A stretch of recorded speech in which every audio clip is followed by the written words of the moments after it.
कर्माबाई, आप क्या कहेंगे कर्माबाई की भक्ति को? क्या वो उत्सव नहीं था?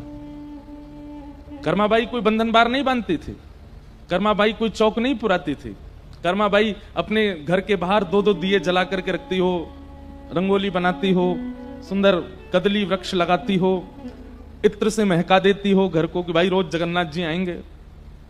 कुछ नहीं करती थी, लेकिन उनके चित्त में उत्साह रहता था और महाप्रभु जी रोज जाते थे। कर्माबाई को जब महाप्रभु जी का साक्षात्कार होता था, वो जब प्रसाद पाने के लिए इतनी दूर से जाते थे कर्माबाई के पास, तो कुछ समय बाद कर्माबाई जगन्नाथपुरी आ गई और पुरी में ही निवास करने लगी। तो आज भी ऐसा नियम है पुरी में कि महाप्रभु जी की अगर सेवा में विलंब होता है ना, मतलब रोज के कुछ ना कुछ सेवा, कुछ ना कुछ उत्सव के क्रम ऐसे होते हैं कि महाप्रभु जी का प्रसाद बहुत विलंब से चलता है। मैं बता रहा था जिस दिन मैं यहां आया हूं उस दिन ठाकुर जी का एक प्रसाद तो सुबह 4 बजे लगा होगा, 3 बजे लगा होगा, इतना विलंब हो जाता है। विशेष महोत्सवों पर तो बहुत विलंब हो जाता है। तो जब कर्माबाई जगन्नाथपुरी पहुंच गई तो वहां पर वो विचार करती हैं अब यहां हम क्यों बनावें, यहां तो इतनी हंडियों में प्रसाद बनता है, महाप्रभु जी पाते ही हैं। लेकिन महाप्रभु जी संकेत करना चाहते थे कर्माबाई को कि आप ही बनाओ, हमको आपके हाथ का पाना है। तो संकेत कैसे करें? जबरदस्ती इतना विलंब कर देते थे भंडारी को कि 1-1, 2-2 बजे दोपहर में महाप्रभु जी का बाल भोग आता था। कर्माबाई जब देखती बोले सुबह से ठाकुर जी बेचारे भूखे बैठे हैं, उत्सव में इतना विलंब हो जाता है कि ठाकुर जी इतना विलंब से पाते हैं। तो कर्माबाई अपनी कुटिया में जाकर के सुबह सुबह जैसे ही पता चलती कपाट खुल गए उससे पहले ही उठ करके सुंदर सिद्ध करती खिचड़ी और ठाकुर जी का दूर से ही नील चक्र को दिखा करके आवाहन करती, बोले महाप्रभु जी बन गई, आ जाओ। और जैसे ही आवाहन करती थी ना, इतने में ही बगल की गली से ही मटकते भय मोटे से जगन्नाथ जी आ जाते थे और जल्दी आके बैठते। बलभद्र जी भी आते, सुभद्रा जी भी आते हैं, प्रेम से पाते। जो क्रम कर्माबाई अपने घर पर कर रही थी वो क्रम पुरी में जाकर के किया, वहां भी महाप्रभु जी आते थे और कर्मा की खिचड़ी पाते थे।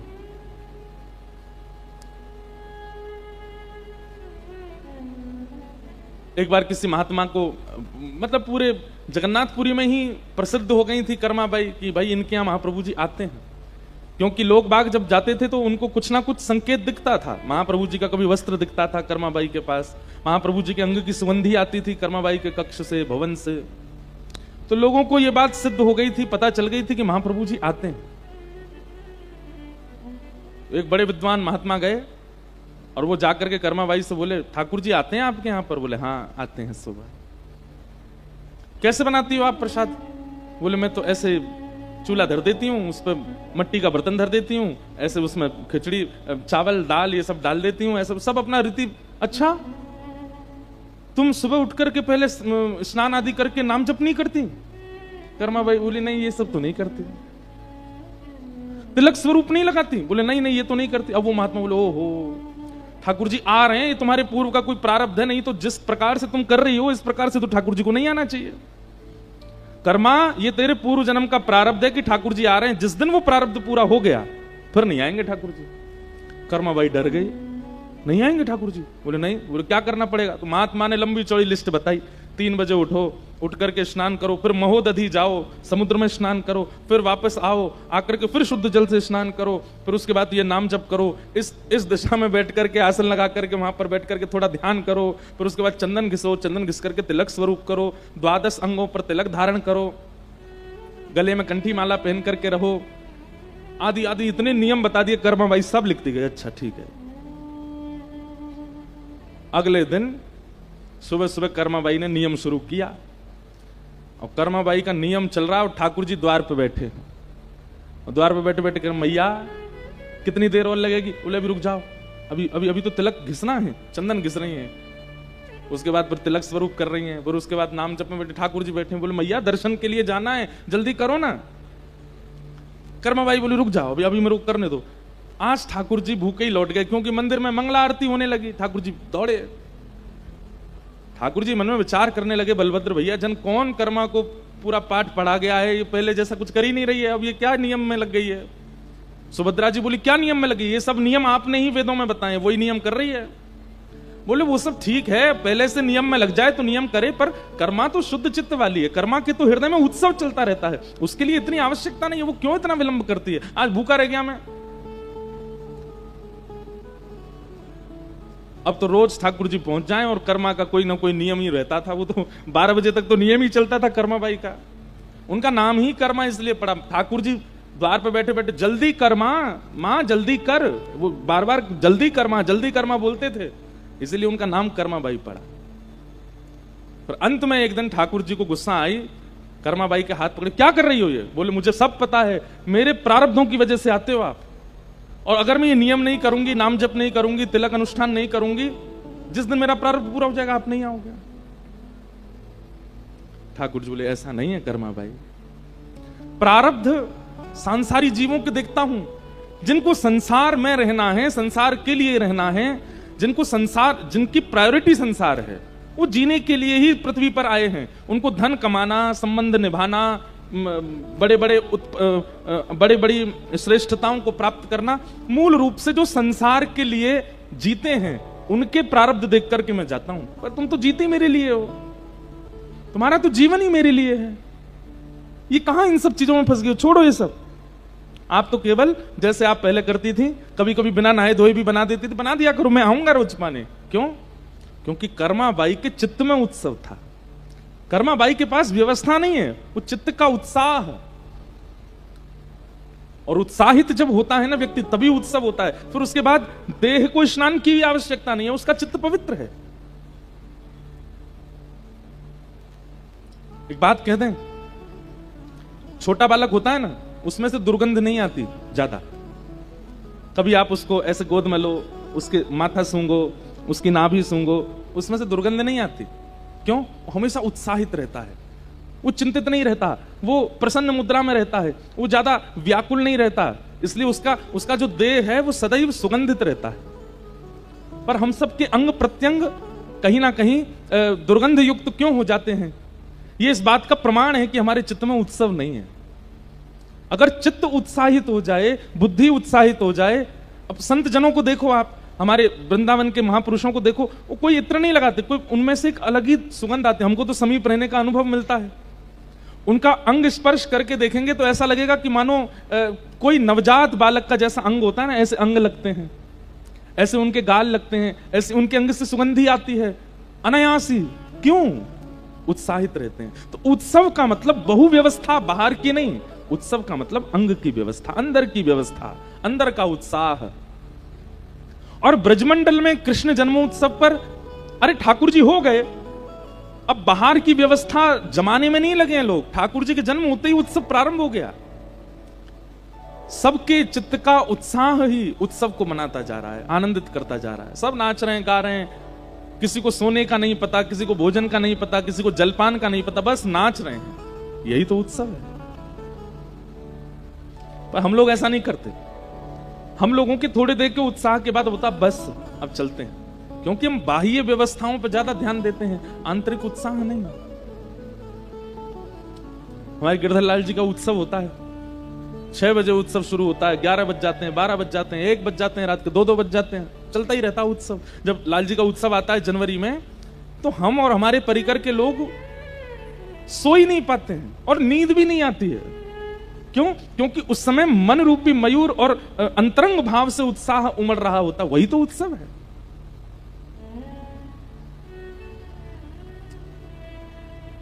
हमें जगन्नाथपुरी के महाप्रसाद में सबसे प्रिय है बाल भोग की खिचड़ी।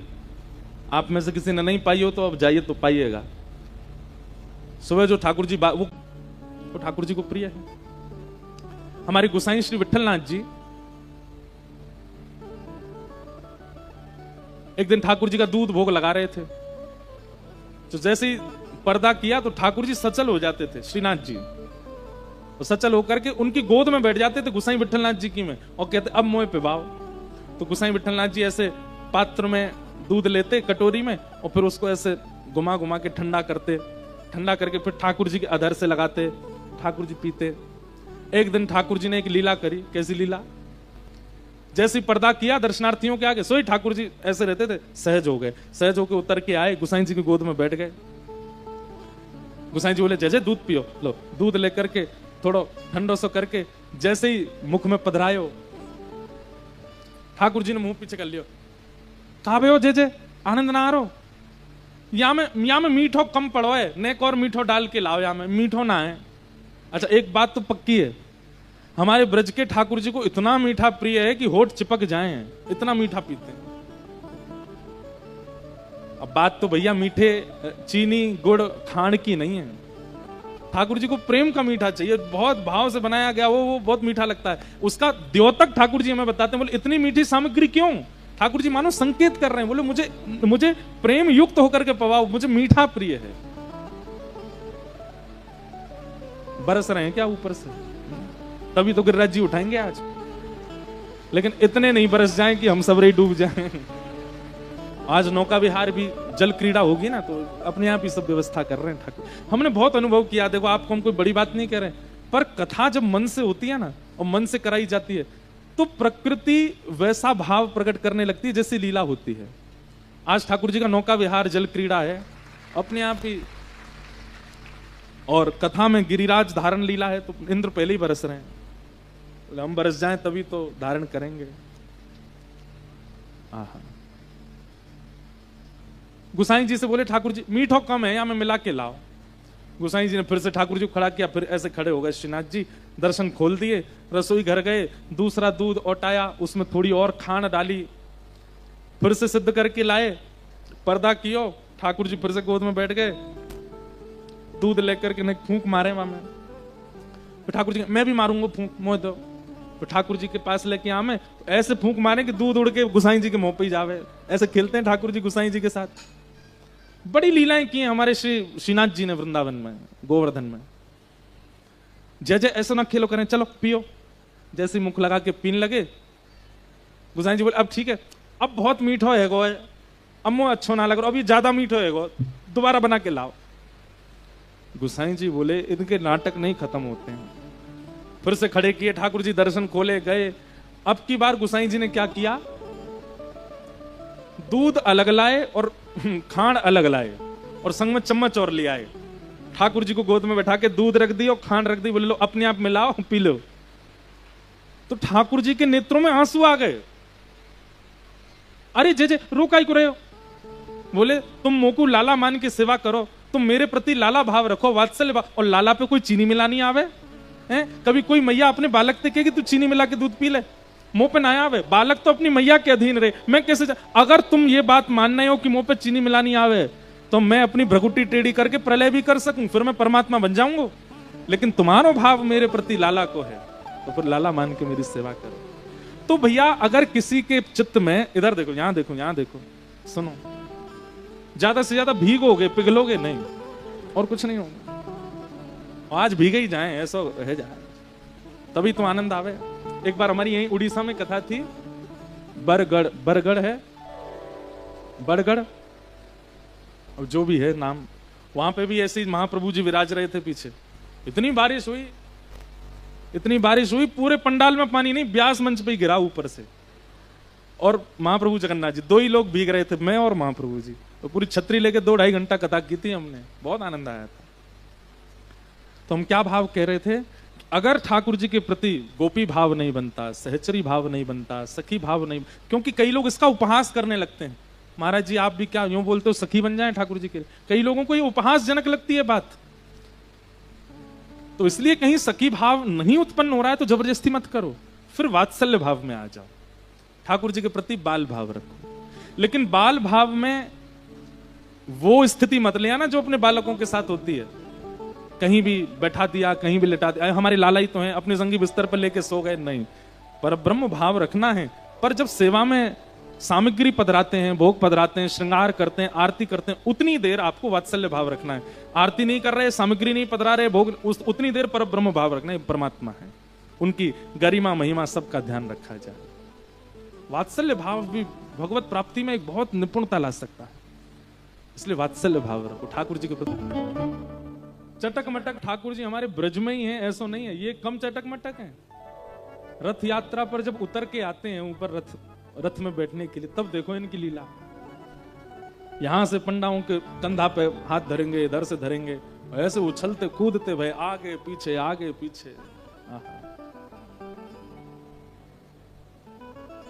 साल्वेग गाते हैं, आहे नील शैल प्रबल मत्तावरण, प्रबल मत्तावरण, मुआरत नलिनी बनकु कर दलन, आहे नील शैल। वाह, आप लोग कितना अच्छा गा रहे हैं। गजराज चिंता काला हाई घोर जलेना, गजराज चिंता। अब देखो हमारे जो साथ में संगत कर, इनको याद नहीं है, आप ही लोग पीछे गाओ। गजराज चिंता काला हाई घोर जलेना, गज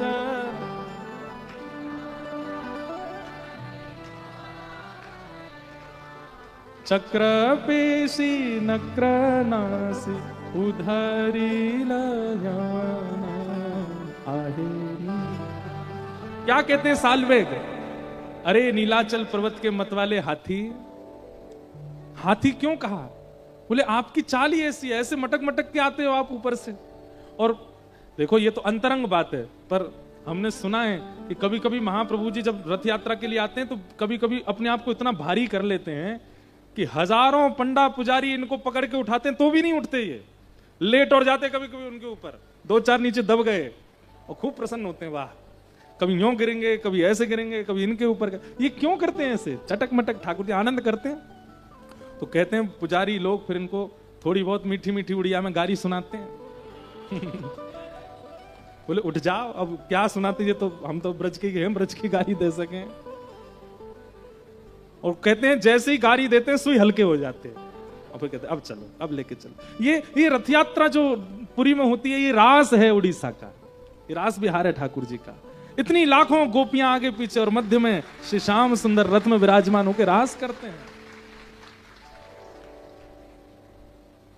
भैया एक बात तो माननी पड़ेगी, पूरे भारतवर्ष में जहां कहीं भी श्री कृष्ण विराज रहे हैं, मंदिर में विराजने के बाद कभी बाहर नहीं आए। एकमात्र जगन्नाथ जी हैं जो बाहर आते हैं, सबके बीच में आते हैं। ऐसे महाप्रभु, अद्भुत लीला है। हम साल्विक की स्तुति गाते हैं, फिर साल्विक की स्थिति का जब स्मरण करते हैं ना, मेरा तो जितनी बार हम गाते हैं उतनी बार हमारे रोंगटे खड़े होते हैं। इतना सुंदर भाव है। आज भी महाप्रभु जगन्नाथ जी का रथ साल्वेग की समाधि के सामने रुक जाता है। आज भी ठाकुर जी याद करते हैं साल्वेग को। है कोई भक्त वत्सल? अरे हमारी भक्ति में ही कमी है, इसलिए भक्त वत्सलता का हमको दर्शन नहीं होता। वो तो आज भी कृपा करने के लिए बैठे हैं सबके ऊपर।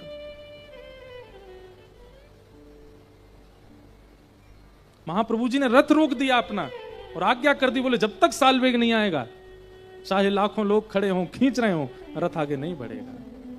और जब साल्वेग आए, वो भी एक स्थिति है कि अपने जीवन में पहली बार महाप्रभु जगन्नाथ जी का दर्शन साल्वेग ने किया तब।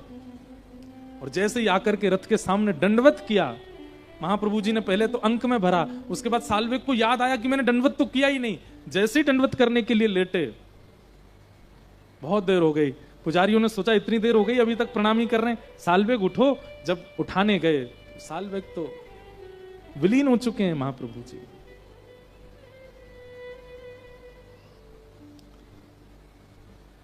तो रथ यात्रा जो उड़ीसा में होती है ना, ये 15-20 दिन का उत्सव, ये महारास है उड़ीसा का। हमने आज तक रथ यात्रा का दर्शन नहीं किया है, डिजिटली किया है, प्रत्यक्ष उपस्थित होके तो अभी तक।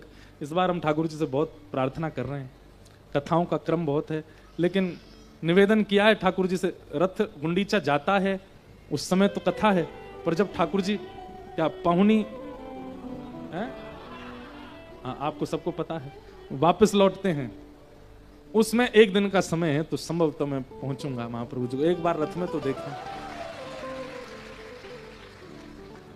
नंदी घोष रथ में महाप्रभु जो विराजमान होते हैं, क्या अद्भुत दर्शन देते हुए पूरे सब को, जो अंदर नहीं आ पाया उसको बाहर मिलने आते हैं ठाकुर जी, सबको देखते हैं। तो ये तो चटक मटक ब्रज में नहीं है, ये तो आपके पुरी में भी चटक मटक ही बैठे हैं। क्या बढ़िया दाल भात रोज पाते हैं। ठाकुर जी धीरे धीरे 3 वर्ष के हो गए। गोपियां सब ठाकुर जी की शिकायतें ले लेकर के यशोदा मैया के पास आती। मैया ने एक दिन सब गोपी डांटी, बोले तुम पे और कोई काम नहीं है, पूरे दिन मेरे लाला की शिकायत करती रहो, रंगे हाथ पकड़ो तो मानूंगी।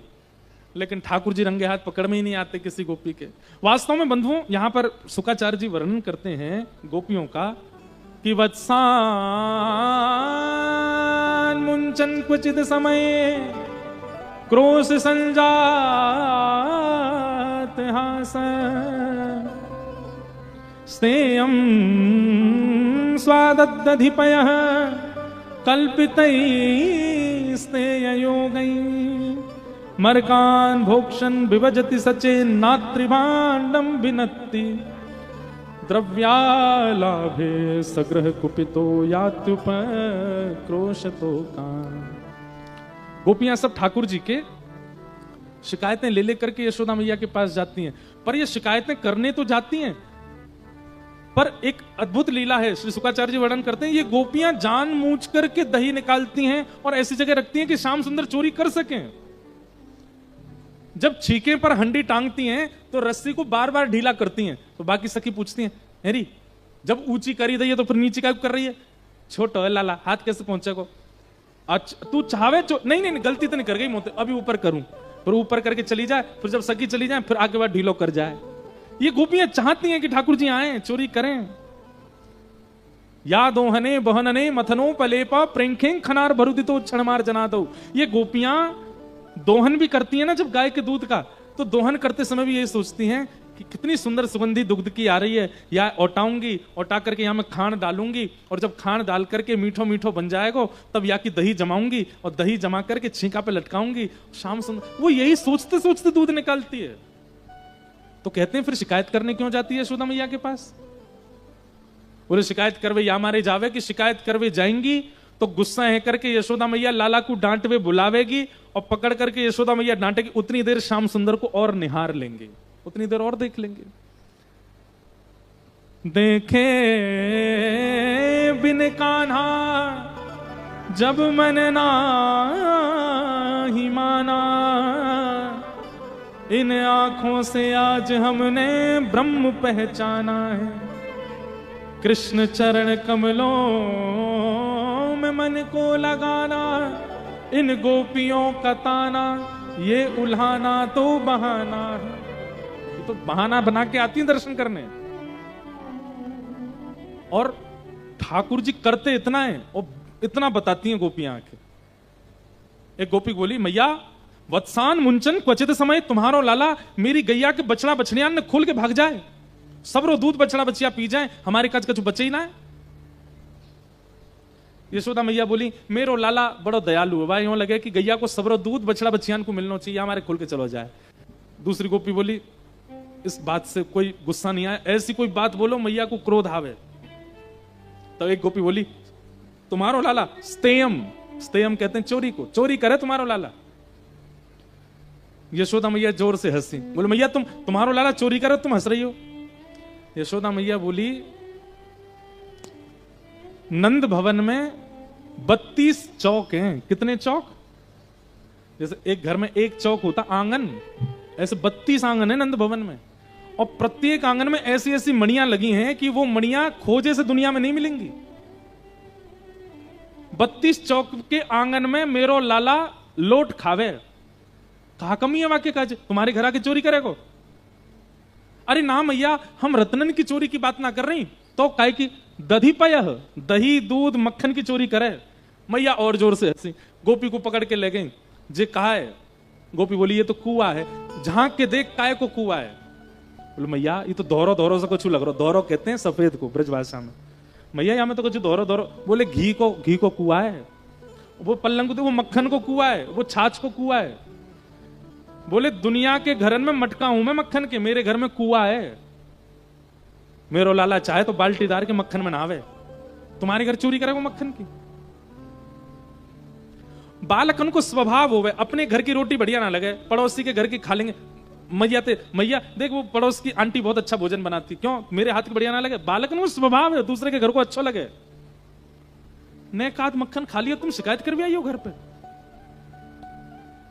एक गोपी बोली, मरकान भोक्षण विभजति सचिन, तुम्हारो लाला अकेलो मक्खन चुरावे हमें कोई दिक्कत नहीं, पर ये तो बाल गोपाल चौर प्रचार प्रसार मंडल लेके चले संग में, एक रजिस्टर्ड संस्था है तुम्हारे लाला की, वहां में मधुमंगल, श्रीदामा, तन सुखा, मन सुखा, धन सुखा, सुबल, तोक, ये सब लाला के संग चले। और केवल मानवों की नहीं है वो संस्था, मरकान मतलब बंदर भी है वहां में। तो काबे हो, मेरे लाला को स्वभाव है अकेलो ना खावे, बांट के खावे। एक गोपी बोली, नात्री भांडम भिनत्ती, मैया मक्खन खा जाए, बंदरन में लुटावे, सखान में कोई दिक्कत, मटकी तो छोड़ जाए करे, बांस लेके आवे मटकी ने फोड़ दे। मैया बोली, मेरे लाला को स्वभाव है मट्टी को बर्तन एक बार ही प्रयोग करना चाहिए, फिर वाकू नष्ट कर देना चाहिए, दूसरों मटका लाना चाहिए, एक थाली में बार बार ना पावे। गोपियां बोली, हमारे सारे बाण निरर्थक हो रहे हैं, कुछ ऐसा बोलो जिससे मैया को क्रोध आवे। एक गोपी बोली, मैया इन सबन की छोड़ो, मेरी सुनो। बोले, तू बता। मेरे पति 60 वर्ष के भय परसों, उनको जन्मदिन हतो, मैंने घर पे सत्यनारायण भगवान की पूजा रखी और सब ब्रजमंडल में हल्ला करवाया कि भैया सत्यनारायण भगवान की पूजा, सब पंजीरी खावे आई हो। पंजीरी समझते हैं? पंजीरी का भोग लगता है सत्यनारायण भगवान को। तुम्हारे लाला पतो चल गई, सवेरे सवेरे आगो मेरे घर बिना नहाए धोए और आंख मीट तो भैया आयो, अभी उठो ही है, काजल फैल लो पूरो। मुझे तो बोलो, भाभी कहा बना रही है? मैंने की लाला दूर दूर भीतर मत, तू नहायो ना, अभी धोयो नहीं, जय जय के काजे भोग बननो है। कौन सो जय जय? बोले सत्यनारायण। तो बोले टेढ़ो से मुंह करके और कमर पे हाथ धर के बोलो, भाभी सांची पूछे, असली जय जय तो मैं हूं, मेरो भोग लगा दे। ये सत्यनारायण कछुना देखो, तू मेरो भोग लगा। तो मैया मोह ने गुस्सा आ गई, तो मैंने ने ऐसे धीमे से हाथ ऐसे मार दिया, ओके चल नहावे ना धोवे, मोह दोनों जाने ना बने, जय जय चल नहा किया। तो टेढ़ी से अच्छा जय जय मार रही है तू को दंड मिलेगा, नरक जानो पड़ेगा तू को। हाँ चली जाऊंगी नरक, चल भगी आते। मैंने मैया ने एक भगाई दियो, इतनी बुरी लग गई लाला है, बाहर ते कुत्ता के 2 पिल्ला उठा लायो और सत्यनारायण भगवान के सिंहासन पर पटक के भाज गए माते। और जाते जाते बोलो, मैं भाभी अपने जय जय देख लेने के एक बार। मैं दौड़ के गई, सत्यनारायण भगवान के बगल में 2 पिल्ला बैठे हैं, ऐसा तुम्हारो लाला। अब मैया धीमे धीमे हंस रही है, बोले तेरे तो सत्यनारायण भगवान के बगल में पिल्ला बैठा के गयो, नंद बाबा के तो शालिग्राम जी खा गयो गुलाब जामुन समझ के, ये तो कृपा करिए ऐसा कुछ चुना कियो लाला ने। मैया मेरी बात अभी खत्म ना भैया, पूरी सुनो। बोले अच्छा फिर कहा? फिर मैया सत्यनारायण भगवान की पूजा भई, कथा भई, सब आए, तुम्हारो लाला नहीं आया हो। मैंने मधुमंगल से कही कि जाके लाला बुलाला बुक क्यों ना आयो। थोड़ी देर बाद मधुमंगल आके बोलो, मैया वो तो बड़ो नाराज बैठो हो, करो यानी असली देवता को अपमान किया है, कभी सुखी नहीं रहेगी। मैया ऐसा उधम, अब यही बात पूरी नहीं भैया, मैया फिर कैसे बताऊं आगे, यानी कहा क्यों? मैया बोली नहीं बता, तू कहा क्यों? बोले मैया आधी रात सब मेहमान चले गए, दाल बाटी पा करके मैं और मेरे पति सो गए, 60 वर्ष के मेरे पति भय, आधी रात में तुम्हारो लाला खिड़की ते हमारे कमरा में आ गो। अब ये ठाकुर जी ने किया नहीं है, जबरदस्ती बना रही हैं। और मैया मेरे पति की दाढ़ी मेरी चोटी ते बांध के भाज गयो, और जैसे ही नींद खुली मेरी, मैंने जैसे ही उठी तो पति की दाढ़ी खिंचे, मेरी चोटी खिंचे। मैया बोली ये लाला ने कियो? बोले हाँ मैया तुम्हारे लाला ने कियो। फिर कहा भैया? बोले फिर कहा मैया दिया जला के देखो तो आधी दाढ़ी तो कट गई, मेरे पति की चोटी तो हिरज गई, ऐसा उदम मचावे तुम्हारो लाला। अब ये बात सुनकर के यशोदा मैया थोड़ी चिंता में आई, बोले आधी रात तो लाला मेरे बगल में सोवे अंक में भर के, वो किस चलो जाएगा? बोले मैया तुम्हें नहीं विश्वास, अपने पति को दिखाऊं, आधी आते दाढ़ी उधर गई है उनकी। अब मैया ना बुलावे मत, ऐसा मत कर। लेकिन एक गोपी बोली मेरे घर की तो सुनोगी नहीं मैया, तू भी बता दे तेरे कहां पे हो? बोले मैं हनादि निवास तो, एवं धास्त्यान्युशति कुरुते मेहनादीनि वास्तव। भैया ये भी ठाकुर जी ने किया नहीं है, जबरदस्ती बोल रही है क्या। अब पता चल गई मैया को गुस्सा आ रही है तो बड़ा चढ़ा के बोलो। बोले मैया मेरे घर तुम्हारो लाला माखन चोरी करवे आयो, लेकिन ऊंचो छीको जान के चोरी नहीं कर पायो। सो एक दिन मुझे बोलो तेरे घर आए हम और इतनी ऊंची तेने मटकी टांग रखी, चोरी ना भाई। मैंने कि लाला मैं तो ऐसे टांगूंगी, तू कभी ना चोरी कर पाएगा, और मेरे घर तो झांकी हो मत, तो को कछु ना मिलेगा। तो मोते बोलो तेरे घर ते हम भूखे लौटे हैं, हम भी नंद जी के लाला नहीं, अगर एक दिन तुम्हारे घर में सब भूखे नहीं रहे तो। यशोदा मैया बोली फिर का कियो। बोले फिर का मैया, आदमी भूखों के कब रहे जब वहां को चूल्हो टूट जाए। बोले तेरो चूल्हो टूट गो। बोले चूल्हो ना टूटो। बोले तो कहा कियो। बोले मैं हनादी निवास्तव, रात के अंधेरे में सुबेरे सुबेरे सबन के उठवे थे पहले तुम्हारो लाला आयो और मेरे चूल्हा पे बैठ के धोती उतार के सब करे आयो। यशोदा मैया बोली कन्हैया ने कियो। हाँ मैया तुम्हारो लाला। अब मैया को क्रोध आया। बोले मेरो लाला ऐसा ना कर सके, मेरो लाला तो आचार विचार शुद्धि को पालन करे, वो ऐसे कैसे कर दे। बोले मैया चल दिखाऊं तो चूल्हा। अब वो विराजमान है। मैया बोली तो रुक मैं अभी लाला बताऊं। और मैया ने सुबह सुबह का समय, ठाकुर जी की मैया रात में ऐसे काजल लगा देती है आंखों में, यहां पे 2-3 बिंदी लगा देती है, लाला को नजर नहीं लगे। सुबह सुबह ठाकुर जी 5 वर्ष तक तो पलना में ही सोए हैं, अभी 3.5 वर्ष के हैं। मैया ने आवाज लगाई लाला ओ कन्हैया। अब रोज तो मैया आती है। अच्छा ठाकुर जी ऐसे नहीं उठते हैं, कैसे उठते हैं पता है, नींद में ही यशोदा मैया नीचे हाथ लगाती है और लाला को ऐसे उठावे, आंख नहीं खुली है, और तभी लाला के मुख में दूध को पात्र लगा दे। ठाकुर जी पीते पीते पीते फिर आंख खोलते हैं, ऐसे नींद उठती है ठाकुर जी की। लेकिन आज यशोदा मैया नीचे से चिल्ला रही है।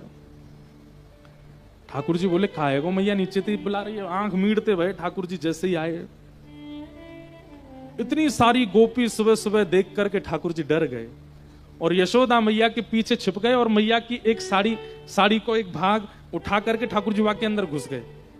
बालक डरे सुबह सुबह, इतने लोगों ने ना देख पावे।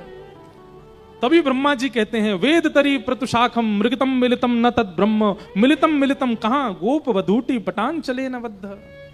अरे देखो तुमको वेदों में विधाता नहीं मिलेंगे, तुमको तीनों लोकों में विधाता नहीं मिलेंगे, मिलेंगे कहां मिलेंगे। बोले ब्रज की एक अनपढ़ सी गोपी की साड़ी में लिपटे हुए मिलेंगे, वहां देखो वो रहे विधाता।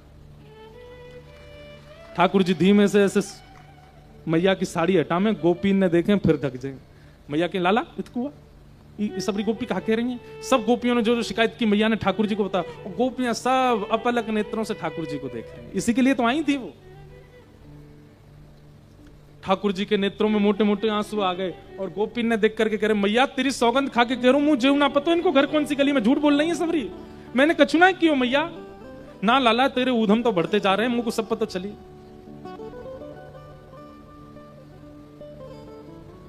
जब गोपियों के सामने बहुत डांट दिया मैया ने, आज ठाकुर जी नीचे नजर करके और रोए रोए से हो गए।